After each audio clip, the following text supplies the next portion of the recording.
देखिए हेमंत, जो उत्तर प्रदेश से आंकड़े आ रहे हैं तो उन आंकड़ों को देखकर नकारा तो नहीं जा सकता। देखिए, जो जोड़ी हमारे दर्शक इस वक्त टेलीविजन स्क्रीन पर देख रहे हैं वो जोड़ी हिट तो हुई है। और इस जोड़ी का कॉन्फिडेंस देखिए कि किस तरह से इन्होंने रणनीति उत्तर प्रदेश को लेकर बनाई। और जो भी रणनीति इन्होंने बनाई, देखिए वो मीडिया के सामने नहीं रखी, लेकिन उसका जो नतीजा है वो सभी के सामने है। एक अहम बात मैं अपने दर्शकों को बताना चाहता हूं कि देखिए, उत्तर प्रदेश एक ऐसा राज्य है जो देश का सबसे बड़ा राज्य है और सबसे ज़्यादा लोकसभा की सीटें यहाँ पर हैं। ये बात सभी लोग जानते हैं। और यहाँ के जो मुख्यमंत्री योगी आदित्यनाथ हैं, उनका डंका केवल उत्तर प्रदेश में नहीं बल्कि जो देश के अलग अलग राज्य हैं वहाँ बजता है। मैं लगातार बीजेपी ऑफिस के कांटेक्ट में रहता हूं और मैं ये देखता हूं कि सबसे ज़्यादा जो डिमांड है स्टार प्रचारक के रूप में वो किसकी है, तो उसमें योगी आदित्यनाथ का नाम आता है। बहुत से ऐसे प्रत्याशी थे, देखे मैंने पंजाब में, राजस्थान में, हरियाणा में, जिन्होंने कहा कि आप हमारे क्षेत्र में सिर्फ योगी को भेज दीजिए और उसके बाद हम अपनी जीत को सुनिश्चित कर लेंगे।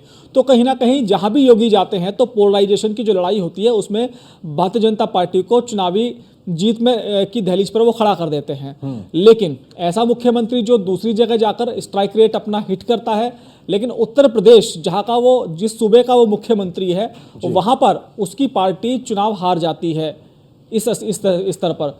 तो अब आप समझिए कि इसके समीकरण क्या रहे होंगे। तो सबसे पहले बात आती है, जब भी कोई भी पार्टी चुनाव हारती है तो बात होती है कि भाई जो आपके चुनावी मैदान में लोग आपके थे, आपके प्रत्याशी थे, वो कितने सही थे, टिकट डिस्ट्रीब्यूशन कितना सही था। देखिए, भारतीय जनता पार्टी के ऊपर शुरू से ही आरोप लग रहे थे उनके रणनीतिकारों पर कि जो टिकट डिस्ट्रीब्यूशन था वो सही नहीं था। पहले बात आ रही थी कि जिन सांसदों के लिए एंटी इनकम्बेंसी है उनके टिकट काटे जाएंगे, ये तो एक बात हुई। वहीं दूसरी तरफ हमें जिक्र करना होगा समाजवादी पार्टी और कांग्रेस की रणनीति का भी।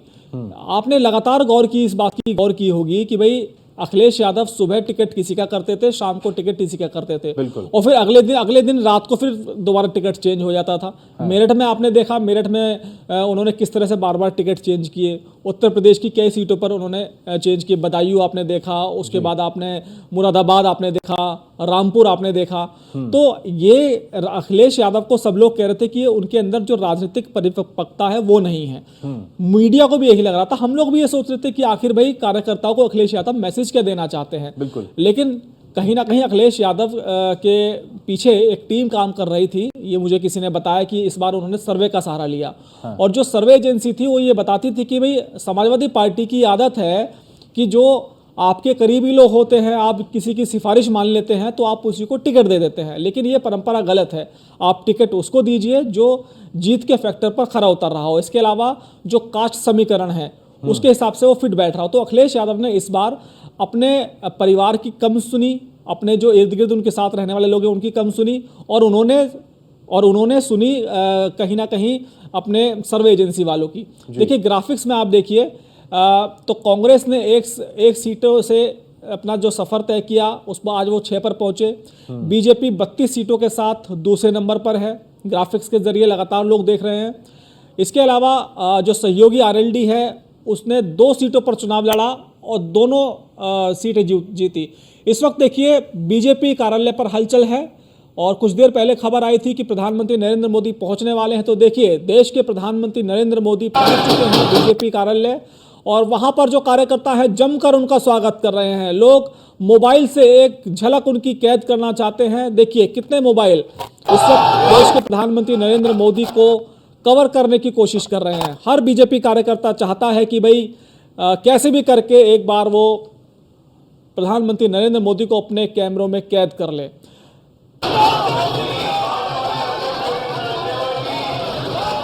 प्रचंड बहुमत बीजेपी का नहीं आया है। बीजेपी अपने दम पर सरकार नहीं बना पाएगी, लेकिन उसके बावजूद जो एनडीए गठबंधन है उसने सरकार बनाने का आंकड़ा पार किया है। तो बेहद गदगद है भाजपा कार्यकर्ता, प्रधानमंत्री नरेंद्र मोदी भी। और देखिए किस तरह से देश के प्रधानमंत्री नरेंद्र मोदी का स्वागत हो रहा है बीजेपी कार्यालय पर। और जो कार्यकर्ता है आत्मविश्वास से लबरेज हैं, क्योंकि उनको मालूम है कि भले ही भारतीय जनता पार्टी सरकार बनाने का आंकड़ा नहीं छू पाई है, लेकिन जो एनडीए है, एनडीए ने वो आंकड़ा छुआ है।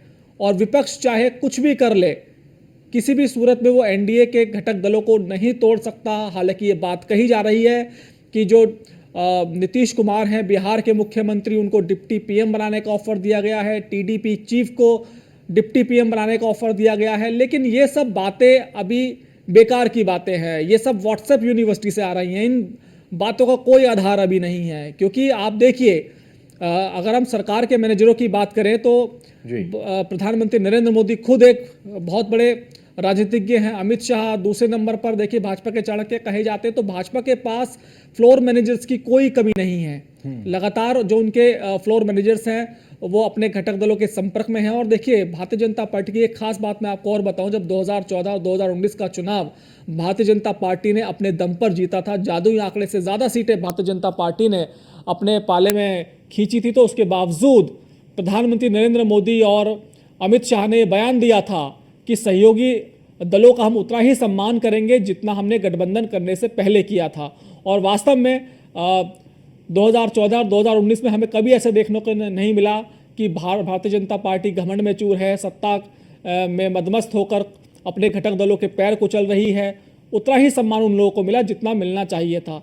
तो वाकई अब वो जो उस दौर की अच्छी बातें थी, वो अब कहीं ना कहीं जो उनके सहयोगी दल हैं उनके सामने वो रखी जाएंगी। लेकिन इतना ज़रूर है कि राजनीति में एक बात कही जाती है कि यहाँ कोई किसी का परमानेंट ना दोस्त है ना दुश्मन है।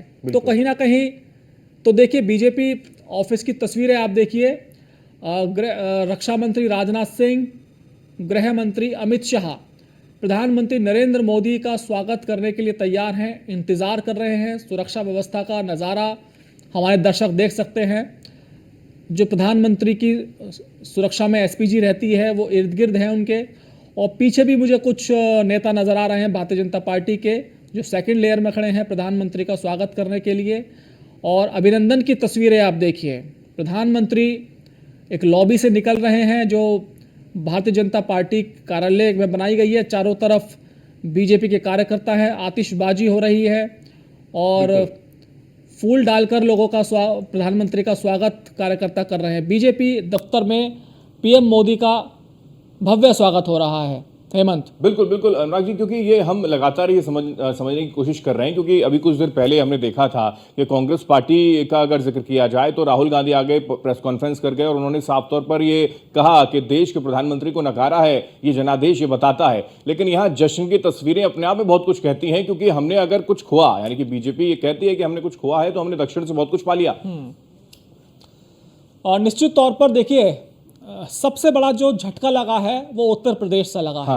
देखिए, उत्तर प्रदेश डिस्टर्ब हुआ तो पूरी भारतीय जनता पार्टी डिस्टर्ब हो गई। अगर उत्तर प्रदेश डिस्टर्ब नहीं हुआ होता तो भारतीय जनता पार्टी ने अपने अकेले दम पर सरकार बनाने का जादुई आंकड़ा छू लिया होता। बिल्कुल बिल्कुल अनुराग जी, हमारे साथ कुछ पैनलिस्ट भी जुड़े हैं, उनका रुख कर लेते हैं, एक बार उनका तारुफ करवा दें। डॉक्टर रोहित सक्सेना हमारे साथ हैं, बीजेपी के नेता हैं। बहुत स्वागत रोहित जी आपका। विजय कौशिक जी, नेता कांग्रेस पार्टी से, विजय जी स्वागत है आपका। प्रभात त्रिपाठी वरिष्ठ पत्रकार हमारे साथ हैं, प्रभात जी आपका स्वागत है। और डीपी यादव जी हमारे पास है, समाजवादी पार्टी के नेता। डीपी जी आपका स्वागत है। पहली प्रतिक्रिया रोहित जी आपसे लेना चाहूंगा, क्योंकि जश्न की तस्वीरें तो खैर आ रही हैं, लेकिन सबके बीच में उत्तर प्रदेश के लिहाज से अगर देखें तो जो जिक्र दरअसल हो रहा था कि 80 की 80 आएंगी, पक्की हो गई हैं, लेकिन यहां तो स्थिति पलट गई।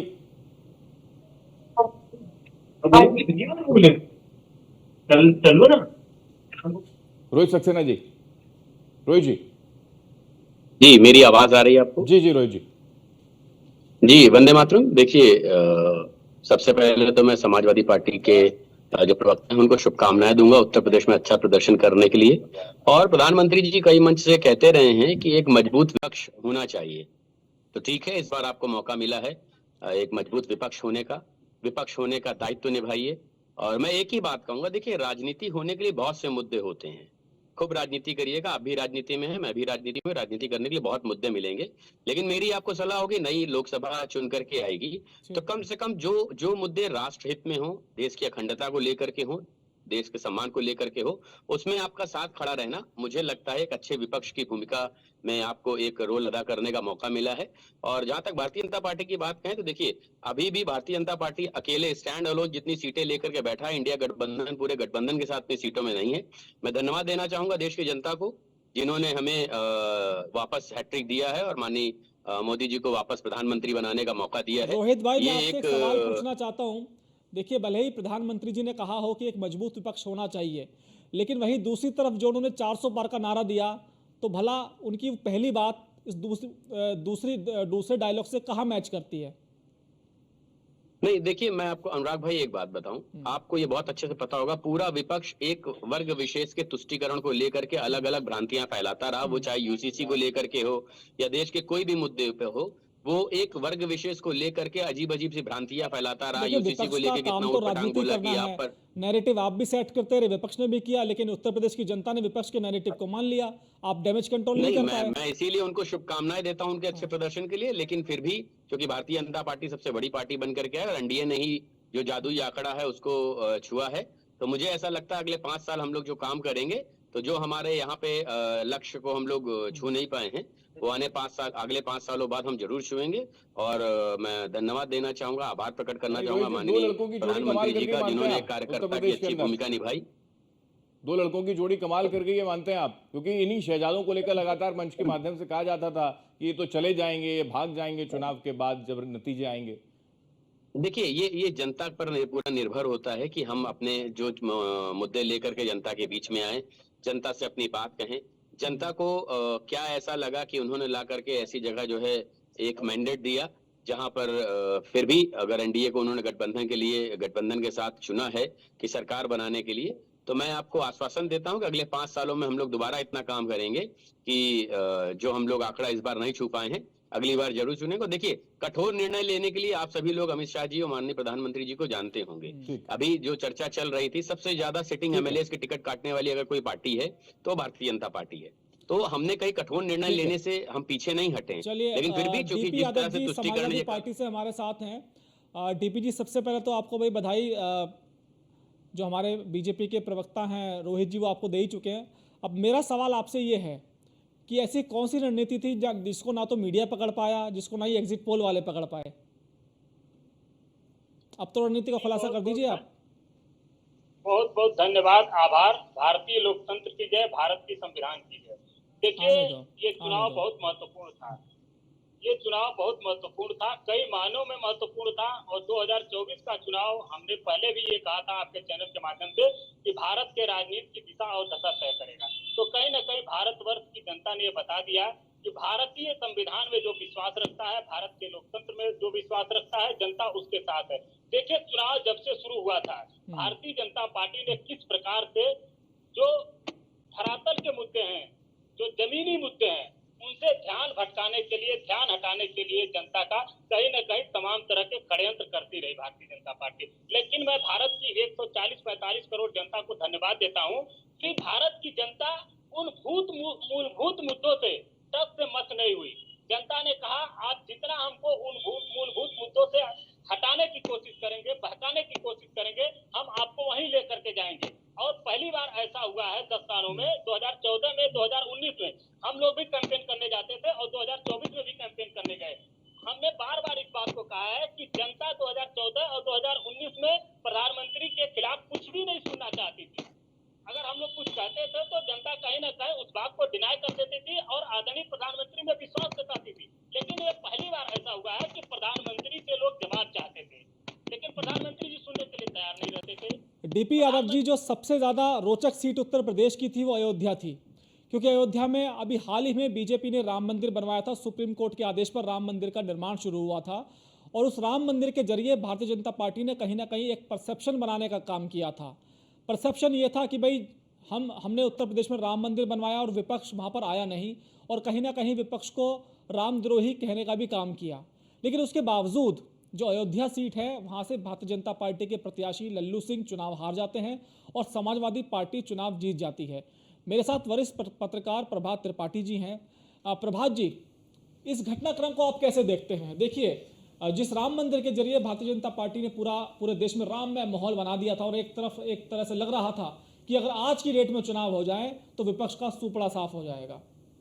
देखिए अनुराग जी, अभी मैं सुन रहा था आपको, आपने बहुत सारी बातें बिल्कुल सही कही हैं, वही मैं कहने जा रहा था। लेकिन मैं कुछ मोटी मोटी चीज़ें बताता हूं कि उत्तर प्रदेश ने भारतीय जनता पार्टी की जीत में आज थोड़ा सा रंग में भंग कर दिया है। अगर उत्तर प्रदेश अपने 60-70 सीटों पहुंचता तो आज और खुशी कुछ और होती भाजपा मुख्यालय में, लेकिन सरकार उनकी ही बनी अंतर्गत था। देखिए उसमें क्या होता है, इस बार जो जनता का जो चुनाव था कि जनता लड़ रही है, इस बार उत्तर प्रदेश में क्या हुआ कि भारतीय जनता पार्टी से पहली मैंने लखनऊ में कई डिबेट